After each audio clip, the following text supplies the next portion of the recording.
December 2006. A quiet wire transfer leaves London. No parades. No speeches. Just $83 million sent to Washington. And with that click, a war ended again 61. Years late, here's the question. No textbook asks, why was the winner still paying? Why did victory come with interest? Because World War II wasn't only fought with bombs. It was fought with balance sheets. And while Britain fought for survival in the skies, another battle was happening in ledgers, contracts, and vaults. This story begins before Pearl Harbor. Before America fired a single shot, Britain stood alone. Cities burning, ships sinking, empire trembling, and America watched with a calculator. Neutral on paper, ruthless in practice, there was a rule called cash and carry.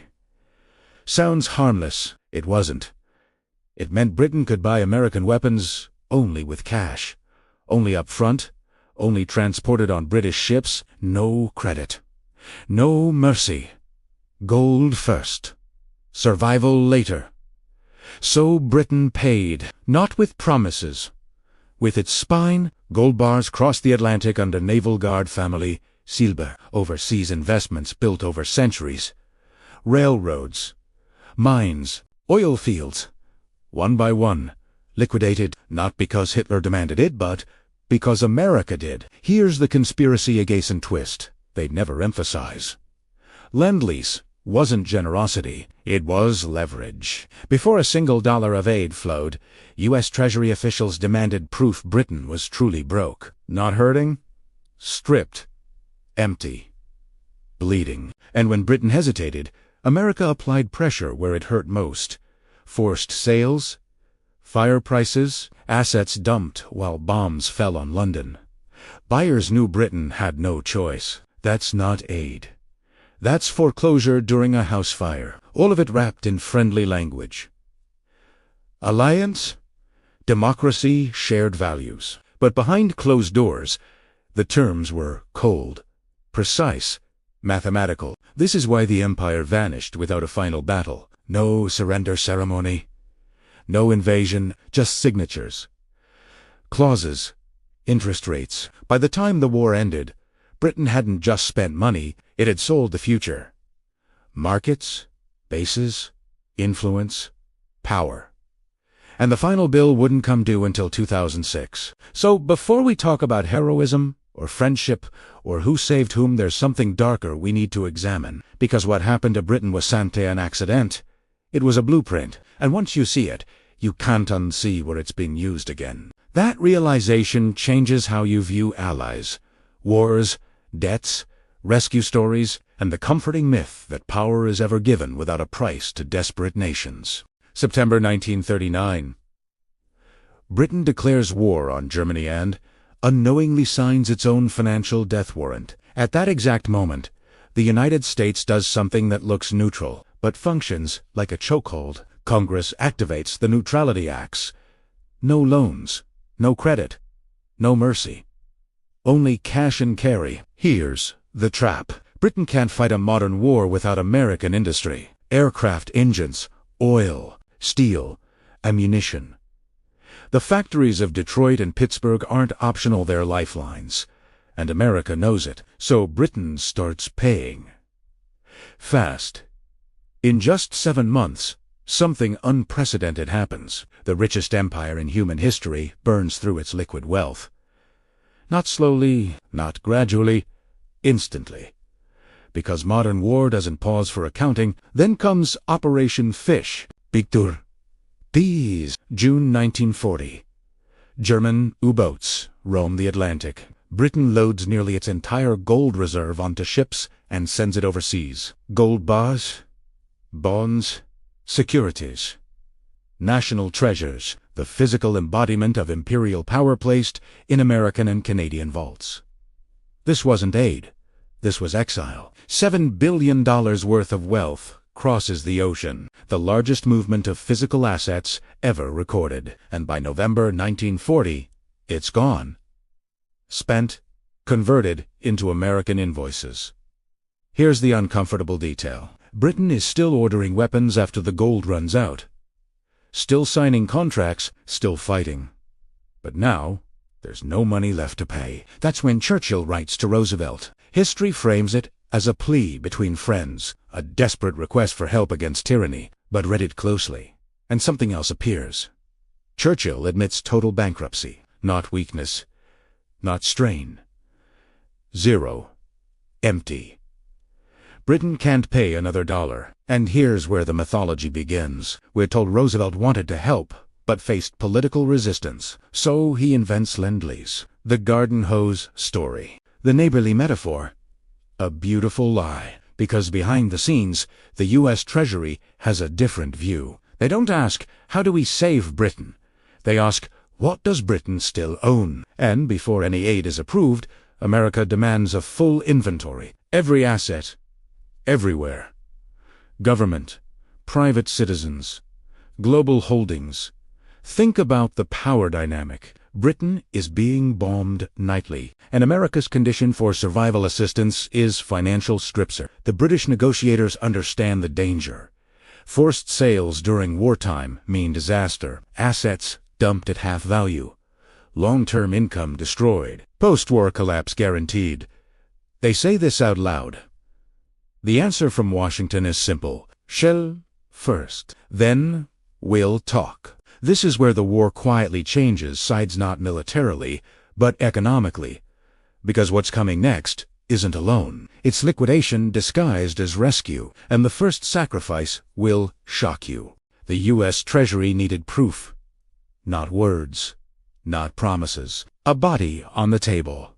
So they chose one. American Viscose Corporation, the largest rayon producer in the United States.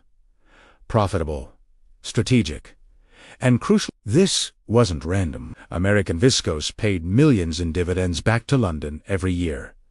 It was long-term income, post-war recovery money. Exactly the kind of asset Britain needed to survive after Hitler. That's why Washington demanded it first. The message was blunt. Sell American Viscose immediately or Lend-Lease dies in Congress. No sale. No aid. No aid. No Britain. The British negotiators resisted. They warned it would be financial suicide, selling under duress guarantees, a fire sale price. Everyone would know Britain was desperate. The response didn't change. So in March 1941, something extraordinary happens. The British government seizes its own company. A compulsory purchase. No negotiation, no market timing, just emergency powers. And then American bankers step in. They know Britain has no leverage. They know time is lethal, and they price accordingly. American Viscose sells for just over $54 million, half its real value. The dollars go straight to the U.S. Treasury. The British owners are paid in pounds back home, adding to Britain's internal debt. The income stream vanishes forever. This isn't commerce, it's foreclosure. And it works. Congress has shown the receipt. See, the Treasury says, Britain really is broke. Lend-Lease moves forward, but this was only the opening cut. Once Britain proved it would sacrifice crown jewels to stay alive, the demands escalated. U.S. officials quietly monitor British-owned stocks across America, portfolios built over a century. Railways, utilities, manufacturing, sell them all. By mid-1941, over $1 billion in British investments are liquidated in the United States. Today, that's tens of billions. Gone. Not lost in battle. Sold under pressure. Here's the darker pattern. The Treasury doesn't just approve aid, it times Italiano. Only after each liquidation is verified do the supplies move. Aid isn't a lifeline. It's a reward. And the humiliation doesn't stop with money, because while Britain bleeds assets, America spots something even more valuable than gold. Geographer, and the next deal will permanently redraw the map of global power. September 1940. Britain is drowning in the Atlantic. German U-boats are ripping apart supply lines. Food, fuel, ammunition. Without escorts, Britain will starve into surrender. What it needs are destroyers, fast anti-submarine ships. America has them. 50 destroyers. Old rusting, left over from World War I, sitting in mothballs, because the U.S. Navy doesn't even want them. Britain asks for help. Roosevelt says yes, but not for free. What follows is sold as a clever diplomatic compromise. The destroyers for bases deal. In reality, it's one of the most lopsided trades in modern history. In exchange for those 50 obsolete ships, Britain hands over 99-year leases on military bases stretching across the globe. Newfoundland, Bermuda ante Bahamas, Jamaica, Trinidad, Antigua and British Guiana. Pause and absorb that. Britain gives America permanent military footholds across the Caribbean, the North Atlantic, and the approaches to Latin America. Control of sea lanes, air power projection, hemispheric dominance. For ships that barely functioned, this wasn't assistance, it was strategic inheritance. Those bases become the skeleton of American global power, the architecture of a new empire, and Britain signs them away while fighting for survival. Here's the conspiracy-adjacent reality most people miss. Empires don't collapse in explosions. They dissolve through contracts. And America understood something Britain couldn't afford to refuse. Geography lasts longer than wars. Now Lend-Lease finally passed Congress in March 1941. Headlines call it the arsenal of democracy. America claims moral leadership. The savior narrative is born. But buried deep inside the agreement is a clause so destructive that British negotiators nearly walked away. Article 7. It sounds harmless, technical, boring. The kind of sentence people skip. It demands that after the war, Britain must eliminate discriminatory trade practices. That phrase is code. What it really means is the end of imperial preference, the economic glue holding the British Empire together. For decades, Britain's colonies bought British goods because tariffs made them cheaper than American ones. That system protected British industry from superior U.S. manufacturing. Article 7 requires Britain to dismantle it. Open markets, free trade, level playing field. In other words, let American corporations flood the empire. British negotiators know exactly what this means. No tariffs means no protection. No protection means British factories lose, and when the factories die, the empire follows. But there's a problem. German bombers are overhead, so Britain signs. And with that signature, the empire's fate is sealed not by Hitler, but by a clause negotiated in Washington. The war continues. Britain survives, but survival is starting to look very expensive, and the bill hasn't even arrived yet. While Britain fights for its life, something very different is happening across the Atlantic. America is getting rich. U.S. factories roar day and night. Steel, aircraft, tanks, trucks paid for by government contracts. GDP explodes. Industrial capacity surges. And unlike Britain, America isn't being bombed. Its cities are intact. Its workforce is growing. Here's the asymmetry. No one highlights. Britain converts everything to war production. Civilian goods disappear. Exports collapse. Long-standing global markets are abandoned because factories are making Spitfires instead of refrigerators. Those markets don't stay empty. American companies move in. Latin America, Asia, Africa, regions Britain once dominated commercially, are quietly captured by U.S. firms, not through conquest but through availability. By 1944, the transformation is complete. The global economy has rewired itself. Gold that once flowed to London now sits in Fort Knox. The pound quietly loses its status as the world's reserve currency. The dollar takes its place, and Britain tells itself the sacrifice will be honored. After all, it fought alone for 2 years. It burned its empire to stop fascism. Surely, when the war ends, generosity will follow. That belief lasts exactly 7 days. August 15th, 1945. Japan surrenders. The war is over. London celebrates August 21st, 1945. Washington pulls the plug with a single executive order. Lend-Lease is terminated. No transition. No grace period. Supply ships already at sea are ordered to turn around. Imagine the shock. Britain's entire economy has been engineered around wartime imports. Food, raw materials, fuel, all paid for with lend-lease dollars, and now the dollars are gone. Factories can't convert overnight. Farms can't feed the nation alone. Britain imports half its food without aid. Starvation isn't theoretical. John Maynard Keynes runs the numbers. His conclusion is brutal. Britain faces a financial Dunkirk.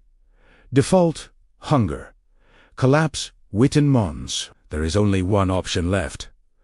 So Britain prepares one final mission, not to a battlefield but to Washington, and the man chosen to lead it is dying. John Maynard Keynes, the most influential economist alive, boards a ship knowing his heart may not survive the negotiation. He believes Britain has a moral claim, a right to compensation, a grant, not a loan. What he does yet understand is that morality has already been priced out of the conversation, and when he arrives, he will discover that the war may be over, but the extraction is not. Keynes arrives in Washington with an argument, not a weapon. He doesn't talk interest rates first, he talks sacrifice. Britain fought alone.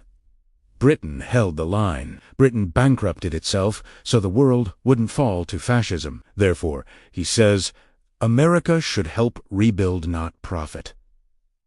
His ask is simple, $6 billion. A grant, retroactive payment for survival. The American response is colder than the winter awaiting Britain back home. No grant, only a loan. $3.75 billion. 2% interest and conditions. This isn't aid. It's a contract, and buried inside it is a clause so destructive that Keynes fights it until his body gives out. Sterling convertibility. The Americans demand that, within 1 year, the British pound must be fully convertible into US dollars. Anyone holding pounds can exchange them freely. It's framed as free trade, fairness, normalization.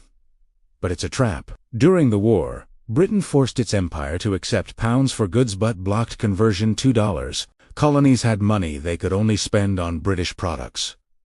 That system kept British industry alive. Convertibility destroys it overnight.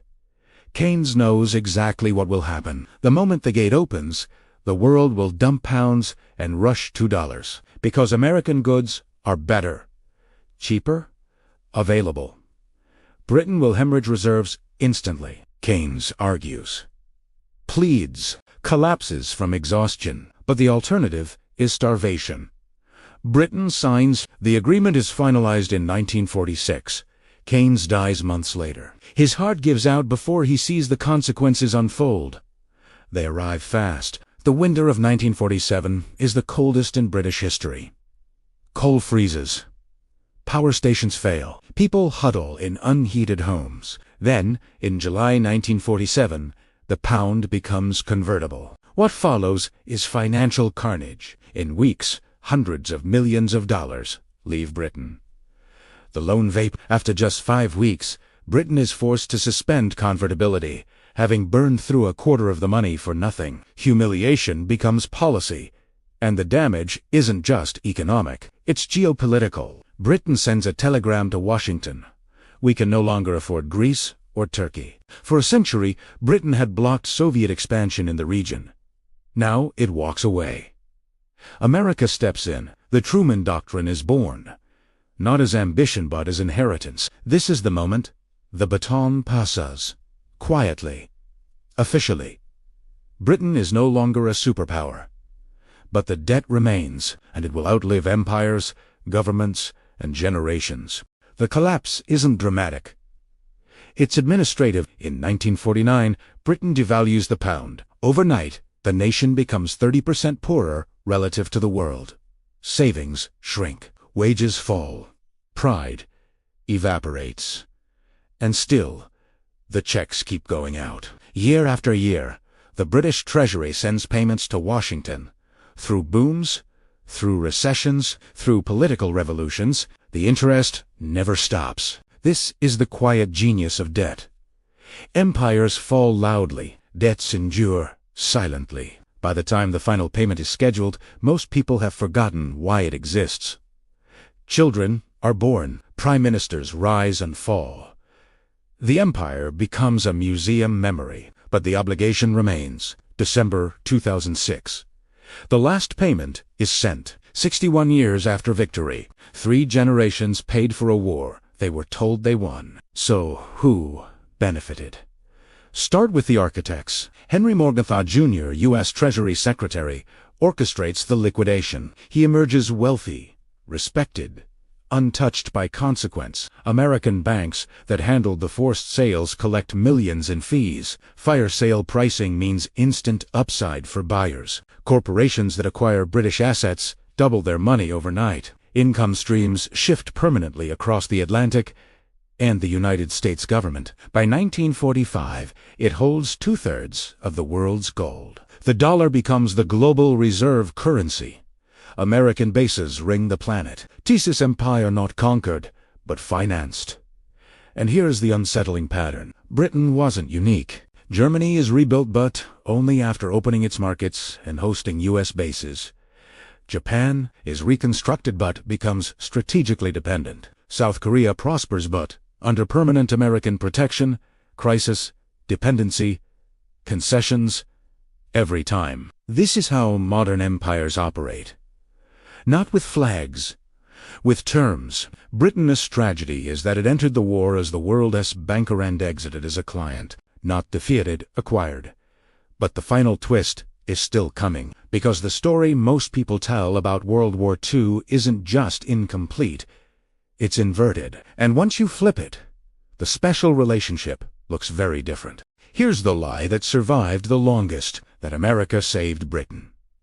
It sounds comforting, clean, moral, but it collapses the moment you follow the money instead of the speeches. Saving someone doesn't usually involve forcing them to sell their future at half price. It doesn't involve permanent bases, dismantled trade systems, or 6 decades of interest payments. What actually happened is more uncomfortable. Britain didn't lose the empire because it was weak. It lost the empire because it was desperate. And desperation is when rules get rewritten. By the end of the war, Britain still had soldiers, flags, and formal colonies, but it had lost something more important.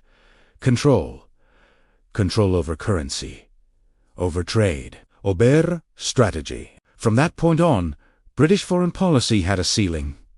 Military action required American approval. Economic recovery depended on American dollars. Even reconstruction was shaped by American terms.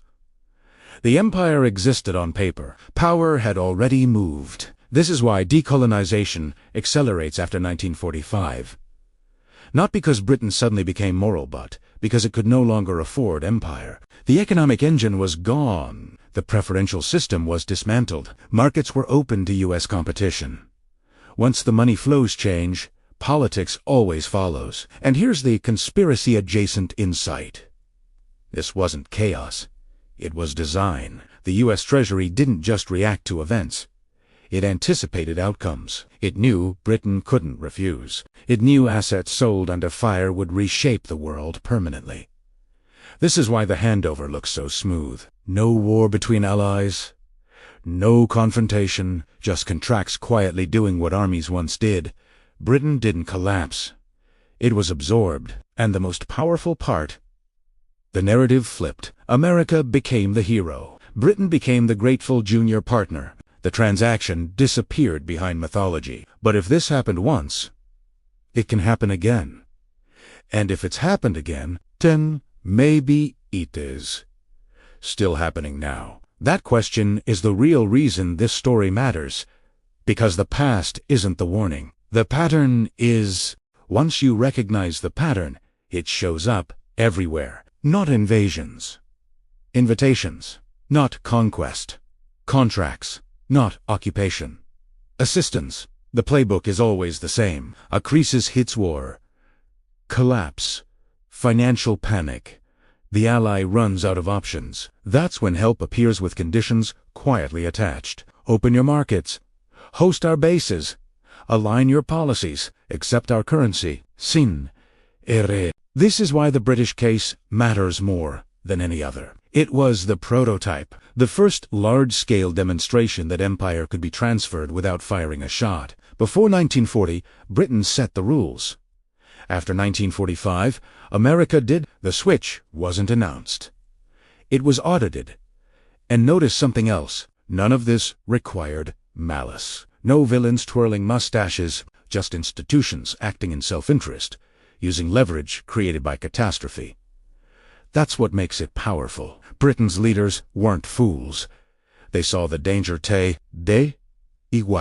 then they signed anyway because the alternative was extinction.